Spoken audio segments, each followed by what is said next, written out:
Au Hachem, je suis avec le Shaliach Arashi de Russie, Rav Lazar, et je vais lui demander d'abord qu'est-ce que c'est pour lui la priorité dans sa shichut. Je comprends un peu compris le français, il parle français. Ne parler, ne comprend. comprends. מה אתה חושב בשיחות? מה הכי חשוב בשבילך? הכי חשוב לעשות זה בוודאי זה לעשות את הכל שמשיח יגיע. השאלה היא איך לעשות את זה. אז כמובן זה כל אחד צריך לחיות עם משיח, אבל כשאנחנו רוצים לקרב עוד יהודים ועוד יהודים לרבי, לחסידות, ושבסוף באמת גם הם יהיו, כמו שהרבי אומר, נרות לעיר, שגם הם ילכו וישפיעו על אחרים, שגם הם ישפיעו על עוד יהודים, אז צריכים לתת להם את הקשר עם המקור, צריכים לתת להם את הקשר עם החסידות, עם כל האור וכל החיות שיש בחסידות. איך עושים את זה?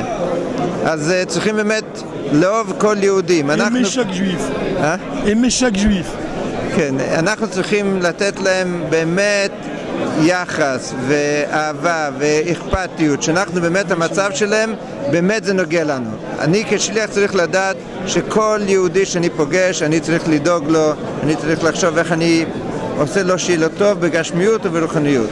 Chaque fois qu'il rencontre un juif, il s'inquiète pour sa situation matérielle et sa situation spirituelle. פגשתי מישהו שסיפר לי שהיא גרה בפריז, היא סיפרה לי שכשהיא ממש צעירה היא הלך לאוניה והייתה בגיל מאוד, אולי בחור, הייתה בחור ומסרת שיעור של טניה. שמע, אתה זוכר את זה? אני זוכר, אני אספר. Alors je traduis, j'ai dit qu'il y a à Paris qui donne beaucoup de shiurim. Elle m'a raconté qu'elle a rencontré le Rav Lazar quand elle était sur un bateau et qu'il donnait, il était bachour, c'était un jeune, vraiment un jeune bachour, et il donnait un cours de Tanya. אז באמת היה, אנחנו נסענו עם מצווה טנק מאיטליה ליוון. לקחנו את המצווה טנק על אונייה, ובאונייה פגשתי בחורה, והיא שאלה אותי אם יש לי ספרים. אז הבאתי להם ספר, שיעורים בספר התניא. אז הם קראו את הספר ואחר כך קראו לי ואמרו שיש לנו הרבה שאלות על מה שכתוב פה בתניא, וניסיתי להסביר להם כל השאלות שהיה להם, ובאמת הלימוד ספר התניא זה מה שעשה לה את השינוי, ואחר כך היא הקימה בית חסידי וברוך השם התקרבה לגמרי. אבל הכל התחיל כמו שאמרנו קודם, אמרנו קודם צריכים לקשר את היהודים עם המעיין. הרב אומר שצריכים להפיץ מעיינות חוצה, זאת אומרת שצריכים לתת בחוצה את המעיין עצמו. Il faut lier chaque juif avec la source, et la source c'est le rabbi. שנה שעברה אבא שלך דיבר על הכינוס והוא אמר שמה שעשה לו הרבי כשהוא עשה לו שליח זה דבר נפלא. אתה מרגיש את זה היום יום, כל יום שלך אתה מרגיש שזה נפלאות?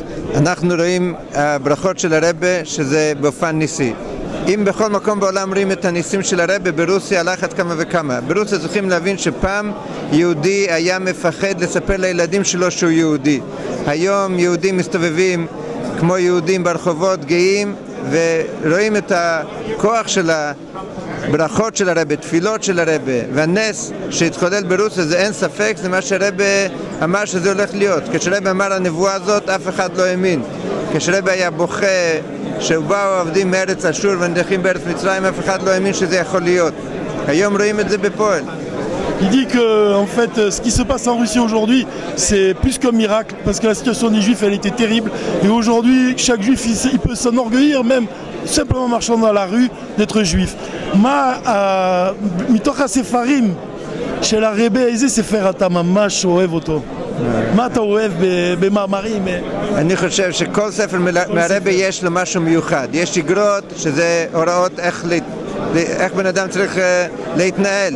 יש התורה שיש בליקוטי שיחות, כל התורה כולה, ויש המאמרים, אבל אני חושב שאחד מהדברים שאנשים לא מבינים ולא יודעים מספיק, כולם יודעים את המאמרים שהרבי הגיע, אבל זה מאמרים מאוד מאוד עמוקים, אבל יש אלפי מאמרים שהרבי לא הגיע, זה מאמרים מאוד מאוד מיוחדים, ואנשים צריכים להתחיל ללמוד גם את השיחות הרגילות והמאמרים שעדיין לא הוגו, אבל זה דברי אלוקים חיים, זה נותן ממש חיות בחיים שלך, צריכים לדעת לעשות קביעות, ללמוד כל שבוע לכל הפחות מאמר אחד של הרבי, ועם המאמר הזה לחיות כל השבוע. Être avec le Mahamar, vivre avec le Mahamar, au moins un Mahamar par jour, pas se limiter aux Mahamarim qui ont été vérifiés par le Rabbi, mais tous les Mahamarim, même ceux qui n'ont pas été vérifiés, chacun, les Likutei Sichot, il met l'accent sur les Likutei Sichot, d'étudier les Likutei Sichot.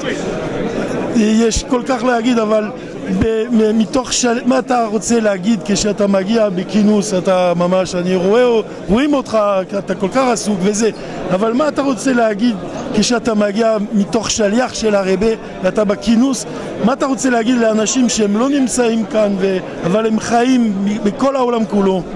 הכינוס השנה Qu'est-ce qu'il a envie de dire à tous les juifs qui vivent, qui ne sont pas là présents aujourd'hui dans le Kinous, mais qui regardent le Kinous?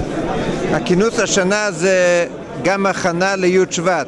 השנה הולך להיות 70 שנה לנשיאות של הרבי, וצריכים לזכור שהדבר הראשון שהרבי ביקש מהחסידים, בהתחלה ממש בחודשים הראשונים, הרבי ביקש שכל חסיד ישפיע על 10 יהודים, שגם הם, כל אחד מהם יהפוך להיות גם חסיד.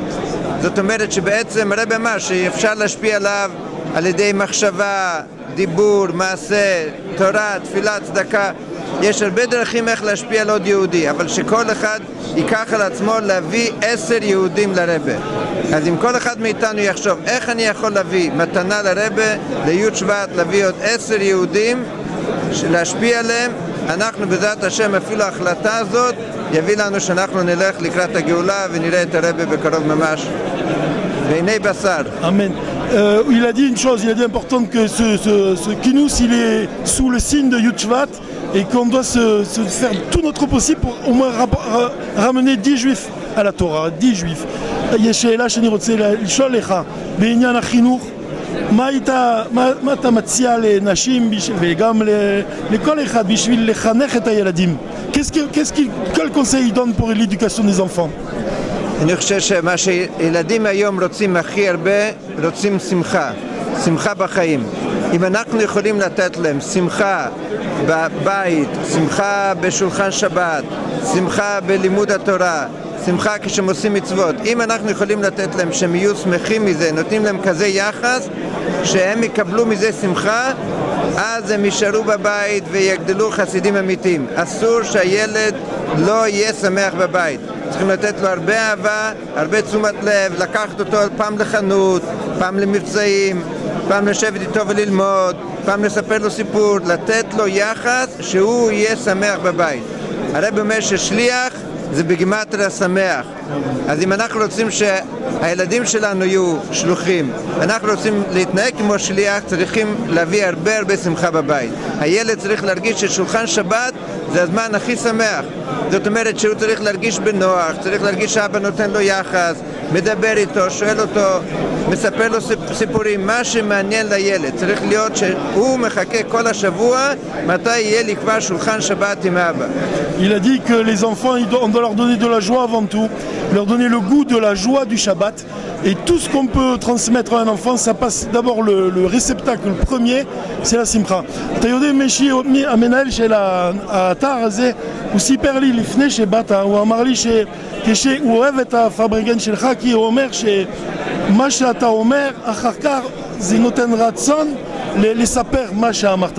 Je lui dis que justement Shimshon Ben Amou, il me disait juste avant qu'il arrive que quand il fait un Farbrengen, ce qu'il dit on a envie de le répéter ensuite. יש לך גאווה מאבא שלך? אבא שלי בוודאי, אבא שלי חסיד גדול והוא זכה לעשות הרבה דברים, אפילו המחנות גן ישראל שיש בכל העולם, הרעיון לזה הגיע מאבא שלי, אז יש לו הרבה זכויות והוא חסיד אמיתי, אז הוא נתן לי כל מה שיש לנו.